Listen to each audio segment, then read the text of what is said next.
안녕하세요. 10월 29일 금요일 한 절 한 끼. 오늘은 욥기 14장 13절부터 22절 말씀으로 은혜를 나누겠습니다.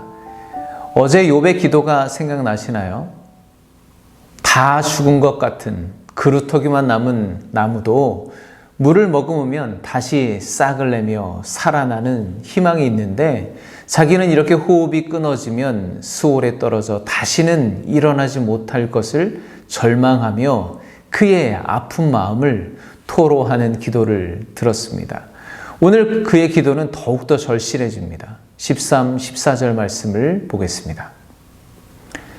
주는 나를 스올에 감추시며 주의 진노를 돌이키실 때까지 나를 숨기시고 나를 위하여 규례를 정하시고 나를 기억하옵소서.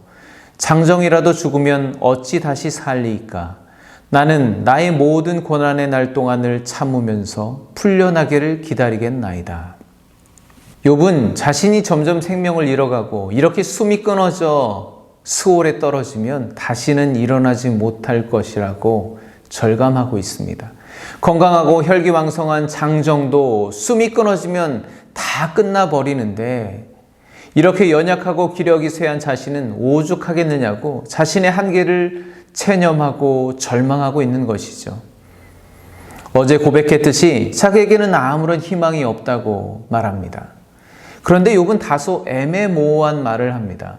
예를 들자면 감추시고 숨기시고 나를 기억하옵소서, 풀려나기를 기다리겠나이다 라는 말입니다.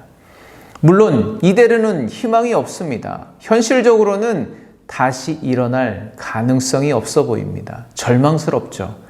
그러나 그는 그럼에도 불구하고 하나님이 자기를 기억해 주실지 모른다는 희망을 솔직하게 표현하고 있습니다.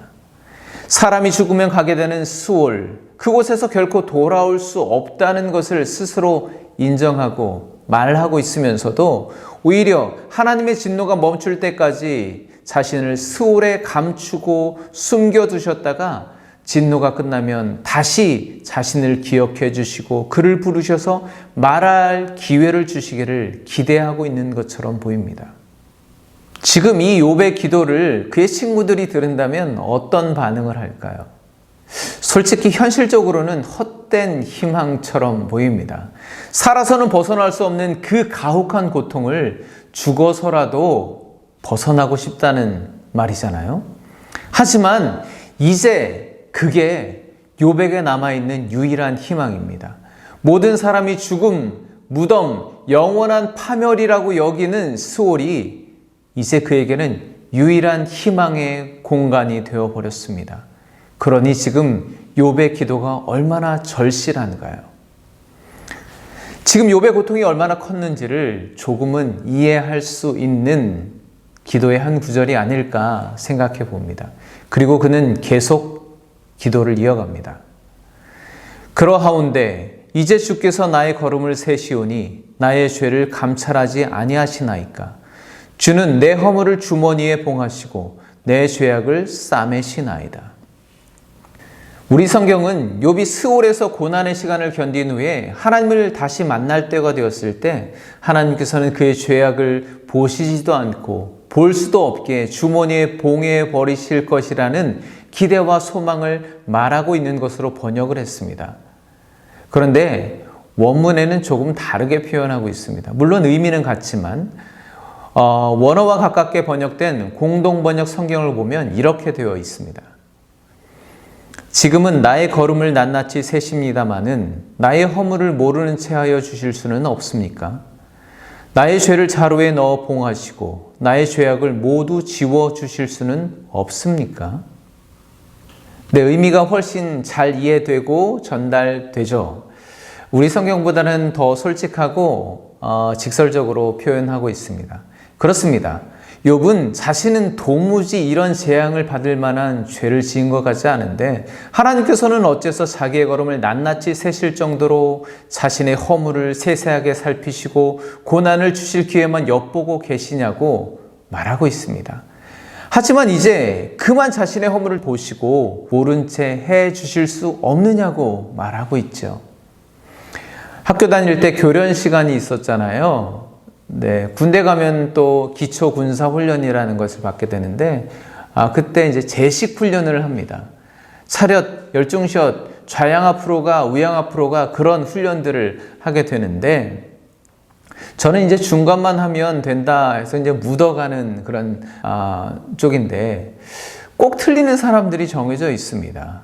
그렇게 한두 번 틀리게 되면 교관의 눈에 띄어서 이제 계속 그 사람만 집요하게 감시하는 것처럼 쳐다보게 되죠. 계속 지적하다가 그래도 안 되면 그 사람들만 따로 불러서 훈련을 시킵니다. 그러면 부담이 되니까 계속 틀리고 또 틀리고 하게 되죠. 욥의 상황이 지금 그렇다는 것을 토로하고 있는 것 같습니다. 하나님이 욥이 걸을 때마다 졸졸 따라다니시면서 세세하게 그 걸음이 잘못되었는지 실수가 있는지 지켜보시며 지적하고 계시는 거예요. 다른 사람의 실수, 오히려 악인들의 허물은 못 본 채 하시면서 왜 자신의 이런 작은 실수와 허물에는 큰 징계를 내리시는지 이해가 되지 않는 것입니다. 그래서 욥은 이렇게 고난당하다가 목숨이 다하고 스올에 내려가 고난의 날들을 참고 하나님의 진노가 그치는 그날이 되면 그때는 자신의 허물을 보시지 말고 제발 좀 못 본 채 해주시고 자기의 허물을 자루에 담아 꽁꽁 묶어 보이지 않게 해주시면 안 되겠냐고 간절하게 그리고 처절하게 기도하고 있는 것입니다. 주는 내 허물을 주머니에 봉하실 것입니다. 저는 이 욥의 기도가 마음의 깊이와 닿았습니다. 욥은 자신에게 왜 이런 고통이 찾아왔는지, 하나님은 왜 자신에게 이런 징계를 내리시는지 이해할 수가 없습니다. 하나님께 아무리 항변하고 원망하고 질문을 해봐도 하나님은 아무런 응답을 해주시지 않습니다. 그리고 점점 고통은 커져가고 죽음이 가까워 오고 있습니다. 이제는 이 고통에서 벗어날 가능성이 없습니다. 희망이 없습니다. 한 그루의 나무만도 못한 자신의 현실, 존재를 깨닫습니다. 욥은 이런 절망스러운 상황 가운데서 마지막 소망을 품고 기도하고 있는 것입니다. 살아서는 희망이 없는데 죽어서라도 그 수월에 갇혀 있는 그때라도 하나님께서 자신을 기억하시고 긍휼을 베푸셔서 진노를 그치시고 자신을 다시 불러달라고 요청하고 있습니다. 그때는 자신의 죄를 자루에 담아 봉하시고 허물을 덮어주시고 영원히 기억하지 말아달라고 간절히 요청하고 있는 것이죠. 오늘 욥이 이 땅에서의 소망은 다 끊어지고 죽을 고통 속에서 드리는 기도가 여러분은 어떻게 들려지시나요? 살아서는 이룰 수 없는, 그래서 죽은 후에라도 은총을 베풀어 달라는 간절한 기도, 그 기도의 응답을 우리는 이미 이 땅에서 누리며 살고 있습니다. 하나님은 우리의 모든 죄악을 예수 그리스도를 통해서 십자가에 못 박아 두셨습니다.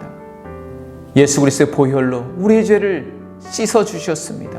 그분의 공로로 인해 하나님은 오늘도 우리의 죄악된 걸음을 세세히 살피지 아니하시고 우리의 허물을 못 본 채 넘어가 주시고 그 사랑으로 우리의 실수와 연약함과 죄악을 다 덮어주십니다. 그런데 우리는 욥과 같이 절실한 기도는 드리지 못할지라도 하나님의 은혜에 얼마나 감사하며 살아가고 있는지 돌아봐야 하지 않겠습니까? 오늘도 우리는 내 허물을 자루에 봉하시고 내 죄악을 싸매시는 하나님의 긍휼하신 은혜로 살아가고 있습니다. 오늘도 여러분 절망하지 마시고 담대하게 소망의 삶을 살아내시기를 우리 주님의 이름으로 간절히 축복합니다. 오늘도 승리하십시오. 감사합니다.